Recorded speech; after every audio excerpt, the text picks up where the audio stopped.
Kw'izina rya Data n'irya Mwana n'irya Mutima Mweranda, amen. Bana b'Imana dusangira urugendo rugenda mu ijuru, ndabaramukije mu izina rya Yezu Kristu, nitugire Kristu.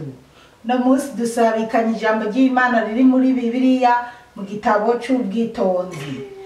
Tuzirikana ku kigabane cyaho cya kabiri kuva ku karongo ka 21 kugeza ku karongo ka 24. Ijambo ry'umutwe twisunga rivuga ngo ukwihenda kw'ababisha. Ibyo nibyo biyumvira ariko baribesha, nanone ububisha bwabo burabahuma amaso. Nkako ntibazi ibinyegezwa by'Imana, ntibizeye impera y'ubweranda, kandi ntibashima icyubahiro c'imitima idatyoye. Imana yaremeye umuntu ubudapfa, imugira agashusho kukwamaho kwayo. Ariko urupfu rwarinjiye mu isi kubera ishari ry'ishitani, kandi abayiyeguriye bararubona. Bene wacu muri Kristu Yezu, iri ni ijambo ry'Imana, dushimiye Imana. Abana b'Imana, tugiye kuzirikana aya majambo ari muri iki gitabo c'ubwitonzi, kandi n'amajambo akomeye cyane. Ijambo ry'umutwe riravuga ngo ukwihenda kw'ababisha. Ukwihenda kw'ababisha, ingene ababisha bihenda. Akarongo ka 21 kavuga ngo ibyo nibyo biyumvira ariko baribesha. Tugiye guhera kure, ariko twatanguriye ngaha. Ibyo ababisha biyumvira ibintu bibi. None ababisha nta kintu kizima biyumvira. Ababisha biyumvira kwica bagenzi babo. Ababisha baba bariko bariyumvira guhemuka. Ababisha nta mu mitima yabo hari iby'ububisha nyene. Nanone ububisha bwabo burabahuma amaso. Ngo nanone ngo ububisha bwabo burabahuma amaso. Umubisha iyo ariko arapanga guhemukira umwana w'umukobwa, aba yumva ko ari mwiraha, aba yumva ko ibyo arimo ari byiza, akumva ko nanakabimenye, yobona ko ari umuntu ahambaye kuko ariko aratereta umwana w'umukobwa, canke kuko aryamana n'umwana w'umukobwa yataye umugore mu nzu, canke yataye abagore mu nzu. Hari abata abagore barenze 2 mu nzu bakaja guhemukira ku bana b'abakobwa baba bangana n'abo bana babyaye. Ubwo n'ububisha. Umubisha abatinganyi iyo bumva ko nkanje niko ndaraba abatinganyi ingene bitwara, baba babona kumenga isi n'ijuru ni byabo. Bana b'Imana, nkunda kumvirizwa na benshi b'abarundi, ariko abarundi bari mu bihugu biteye imbere bobo iby'abatinganyi baca babyumva, canke abarezbienne baca bumva uko biba bimeze, uko bitwara. Mugabo mu Burundi wacu tuze turashima Imana ko kabi nta kahari. Gusa bariyo babikora binyegeje mu ibanga rikomeye, kandi dushima Imana ko na perezida wacu yavuze ati n'umurundi azobikorera hanze mu mahanga iyo yagiye azovumwe. Rero dushima Imana kuko mu Burundi wacu abenshi ntibavyerekwa, ariko hari abantu bake babikora. Jewe hari n'umuntu w'umumama nzi afise umugore, afise umugabo w'icyubahiro, b'abantu bakomeye. Inzi neza ko abo bantu baba bariko baragerageza no kubyinjiza mu ugwaruka, babikora bihishe, ariko iyo raporo ndayifise neza. Ariko nukubasengera babone ko igihugu cyacu kiza cy'u Burundi kidakwiye kuba mwivume ivumwe nk'iryo. Rero ndiko ndavuga rero ku bantu bari hanze babona abo barezi biene canke babona abo batinganyi. Mu Kinyarwanda nibo babisha batinganyi, mu Kirundi nta zina rihari ntirikanabeho kubera nta bintu biraha.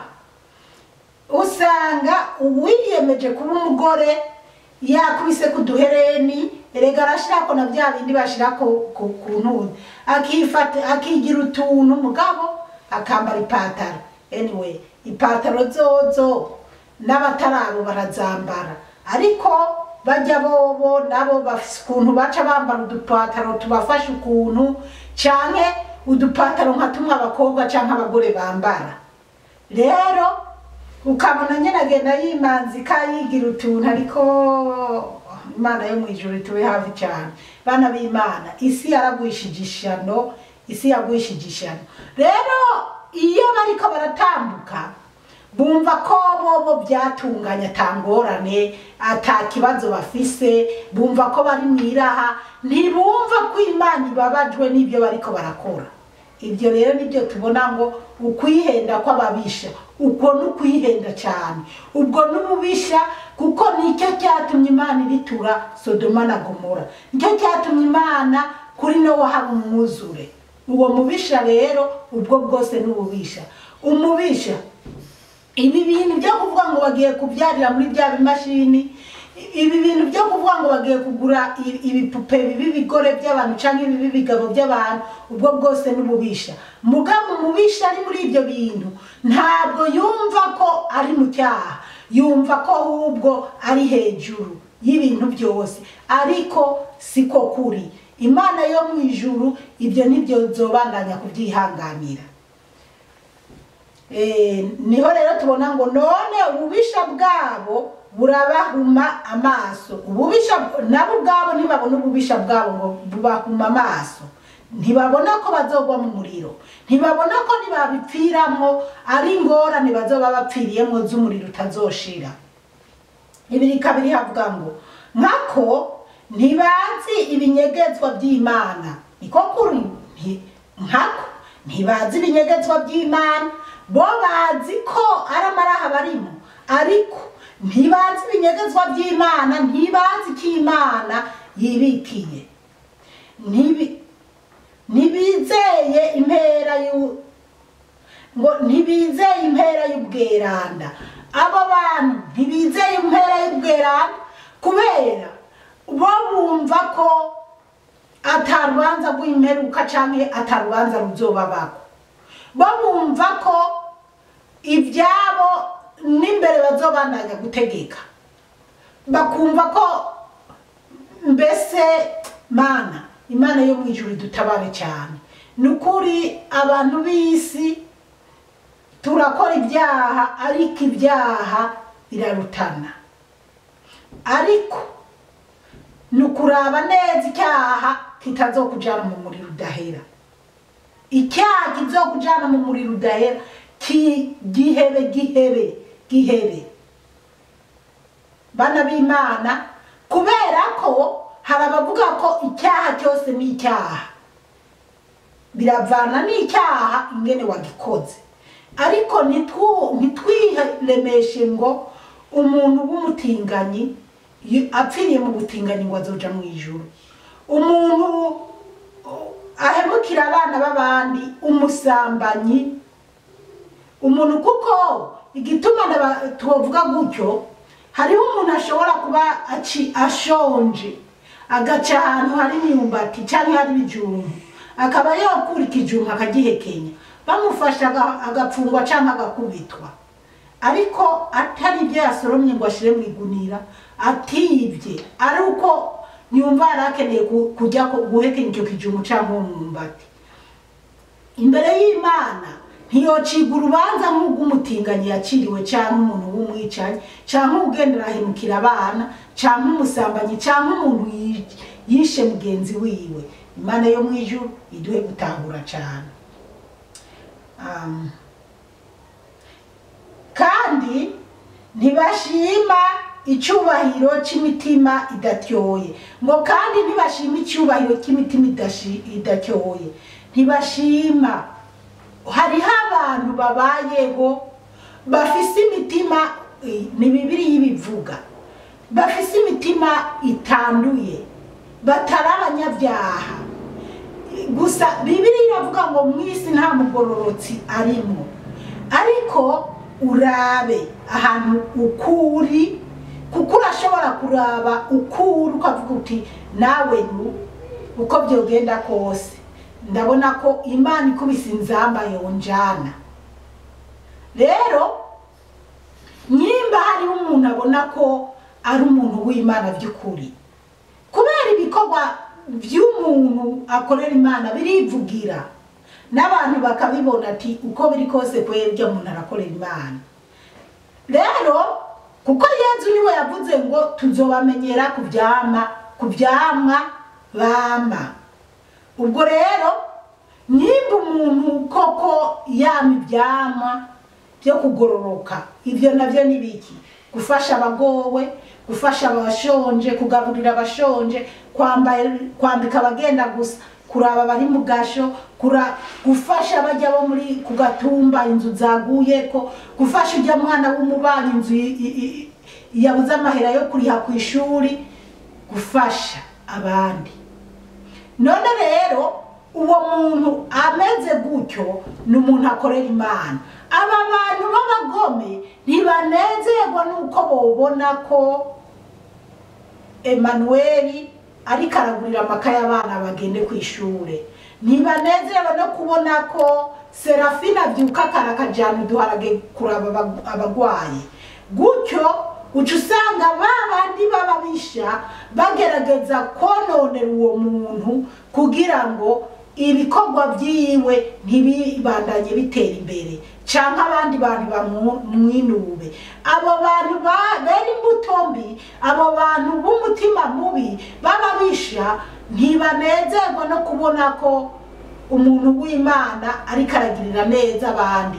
Uko byogenda kose rero hano mu isi hariho abantu by'ukuri bakora ibikorwa by'Imana, bagira ikigongwe, babona umuntu yaguye mu nzu aragwaye bakavuga tugende kumufasha hajya ku kivi, tumurimire, tumuteragirire. Bariho abo rero nibo b'imitima imeze neza yemegwa imbere y'Imana. Abatubwira ngo kandi ntibashima icyubahiro cy'imitima idatyoye. Abagome ntibashima icyubahiro abantu bakorera Imana bakora, ntibashima iyo mitima yabo, bagerageza uburyo ubwo aribwo bwose kugira bagerageze gucafuza abantu b'imitima igororotse. Bariho mu isi, ndababwire iyo bangaha mu isi hatariho abantu bubaha Imana, mu by'ukuri Imana iba yaradutsemba, ariko bariho mu iyi minsi abantu bo mu magurupe narabahaye n'abandi bantu bamwe nkunda guha ubutumwa no mu mabogisi, narabahaye video yo muri Brazil, kandi ndashima buriya abana b'Imana mu isi hariho abana b'Imana bariko barakorera Imana. Hariho umumama yariko aravuga asigura iyo video, yarafashe yaraborwenze iya video yo muri Brazil. Nanje kujya nama ndabikora, nashatse no kubikora ngo nzane n'ibirushe bijya, ariko ndavuga okay, narabishize mu magurupe, inyigisho ndibutange bazoraba bijya canke bibaye ngombwa none abishirako basi ibintu n'ibyo. Abo bishaka boshira mu makomanteri nkabikora. Bana b'Imana muraba muri Brazil bagiye ku mugaragaro bariko baraninahaza ishitani, baragira ibintu bibi nyene bibonekana ko kabisa mu isi abantu basaze. Kandi usibye ko kujya video natanze bitariko, ariko narabonye n'abandi bantu bariko baravuga bati murihenda, Yezu niwe mukuru wa twese, Yezu niwe ari hejuru y'abandi bose, ntabwo iyo shitani muriko muraninahaza hari ikimaze. None mwarabonye ibyabashikiye ni uko haciye haba Imana irigaragaza irekura imvura. Ku bisanzwe abakunda kubiraba mu manyuzi bijya byakamewe n'amavideo yo mu kirere, urabona mw'ikintu cyiza cy'umwijima nyene, ukabona harimo n'ubukoko ukuntu ucubona ko kweri shitani erega bijya nyene nta yindi mpembo ya shitani. Shitani yarabonye ko bajya bariko baramubyinira bagira iki, we nyene arateza n'impanuka kugira ngo bajya bose bakunkumuke bagende kumwegera nyene ajya inyama nyinshi. Ariko bana b'Imana, ntabwo abana b'isi canke abantu bakurikira shitani bazokwigira bagira ubuzima, ntabwo. Mubiravye rero muca mubona igihe bene bakorayi nyibari ba Detani bariko barapinga Mose na Aroni, ukundi isi yasamye ikabamira n'imiryango. Muze murabe rero abakurikirana nahajya muri Brazil uko byabagendeye, ibizu bigasitaburika. Rero burya ndiko ndavuga bijya byo muri Brazil kubera nabahaye video ari ijya video mwabonye. Ariko no mu bihugu no muri Amerika hari ahantu hari ingorane nkazijya. Ndibagiye n'ikindi gihugu namye n'ibindi bihugu maze imisi niko ndaraba ingorane nkazijya, kandi ibyo bihugu byose ni bya bihugu usanga byarashigikiye abatinganyi, bishigikiye ububisha n'ubugome. Imana yo mwijuru iduhe gutahura cyane. Igituma rero Imana itatigize isi yose nukubera hariho abakiri ku mavi basenga bambaza Imana, badusabira basabira isi yose. Rero tuze turifatanya n'abasenga kugira natwe tubandanye gusenga Imana ikomeze igiri inkoni ngufi ahandi ho Mana. Niyo mpamvu nabonye Yezu twayishengera agatwara abantu bakeya. Nubu yo kubita inzamba hogenda bake basi nyimba, ariko nabibonye sinyimba sinkekeranya niko nabibonye. Twara abantu bakeya Yezu yatwaye. Nshuti yanje, urumva Yezu yo kubita inzamba nk'ubu nawe wogenda?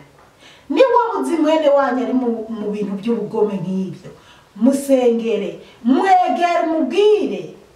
Natwe tubandanya kuvuga, abantu bavuga ijambo ry'Imana mukuri no mu mwemu turankwa, hari n'abandi kubwira ati ujya ntunakamwumvirize, bijya yigisha n'ubugome, nta n'ibintu biri hajya. Ariko bana b'Imana, abakozi b'Imana turiho, kandi turiho turi bake bavuga ukuri, ariko turiho, nanje ndimo, turimo, kandi turakorera Imana by'ukuri. Rero dukomeze dusengeranire, muze murasengera n'abakozi b'Imana babirimo neza, babandanye neza. Turabandanya ibiri gatatu bavuga ngo Imana yaremeye umuntu ubudapfa. Ngo Imana yaremeye umuntu ubudapfa. Abantu b'Imana, Imana yaremye umuntu kugira ntazobupfe, ariko uwemeye gupfa niwe yihitiramo. None bijya mwabonye bijya byabaye muri Brazil, ukaraba ukuntu kweri bari ibyo barimo ku mugaragaro. Abandi bo bari n'ababikora binyegeje, bakabikorera imbere mu mashengero yabo by'ubugome n'ibindi, ariko na leta yabashigikiye neza bakaja ku mugaragaro. Murumva rero bajya baba bihitiyemo. None imitima y'abantu twabaye gute? Imugira agashusho kukwamaho kwayo. Imana irema umuntu imugira agashusho kukwamaho k'umuntu. Imana yashaka umuntu yama mu ishusho yayo. Imana yama irabaraba umuntu, yama inezererewe n'ukuntu yakoze umuntu. Ariko bana b'Imana, natwe tutisuzuguye, iyo turiko turiraba, ntimubona ko umuntu kweri Imana yamuremye neza? Imana irema umuntu wa mbere Adamu na Eva. Ntabwo Imana yari yararemyemo ibimuga. Bari abantu b'inguvu, bari abantu bafise ubuzima bwiza. Hanyuma ariko Satani amaze kubatera bagatangura kuvyara ba Gahini na Abeli, byagiye bibandanya bigenda bituma Imana izirarema n'ibimuga, kugira ibimuga haba abantu b'abanyakigongwe bo kugirira neza ibimuga, haba abantu b'abanyakigongwe bo kubona umuntu w'ikimuga adashoboye kurima, mugende mu murimire, adashoboye kwambara, mugende mu mwambike. Rero kubera iki? Gupima we ukomeye. Umuntu ariraba akabona yaremwe neza, aragororotse, agaca y'umumenga niwe yire. Hari abantu bumva umenga nibo biremye, ariko ntabwo ari wowe wiremye, ni Imana yakuremye. Nikimenyamenya nimba wibona ubwiza, ukibona ko wagororotse uri mwiza gusumba abandi, kubera iki upfa? Kubera iki hagera ugapfa? Cyane kubera iki ushobora kugira ikibazo ukisanga wamugaye ukuboko cyangwa ukuguru?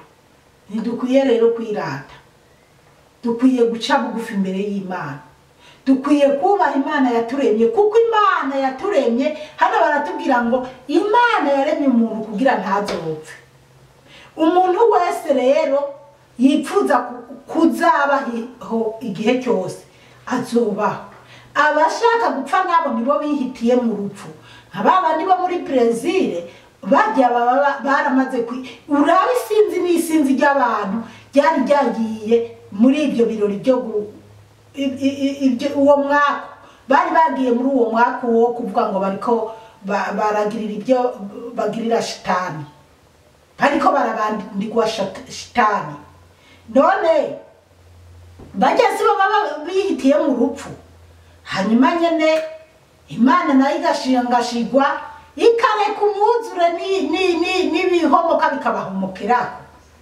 Hajya rero uwoza kuraba abantu bagiye basigara hajya, usanga ari abantu bemera Imana, kandi niko kuri. Kuko benshi mu bariko bararamya, bariko bara iyo myaku yo guhimbaza ngo bariko baraterekerera shitani, bajanye n'ujya mwuzure. Benshi barapfuye.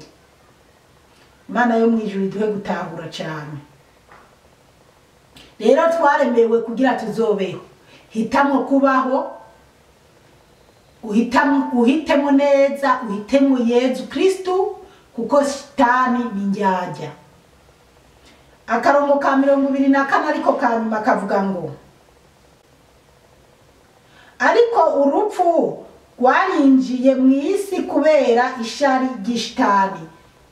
Bana b'Imana mwumvise ngo ariko urupfu rwarinjiye mu isi kubera ishari ry'ishitani. Umuntu yihitiyemo gupfa azopfa, ariko umuntu ahisemo kubaho azobaho ubuzira herezo. Niki? Azobaho imyaka yose. Kandi abayiyeguriye bararubona. Bana b'Imana, dusubire mu ijambo rya 24. Ariko urupfu rwarinjiye mu isi kubera ishari ry'ishitani, kandi abayiyeguriye bararubona. Ngo kandi abiyeguriye shitani bararubona.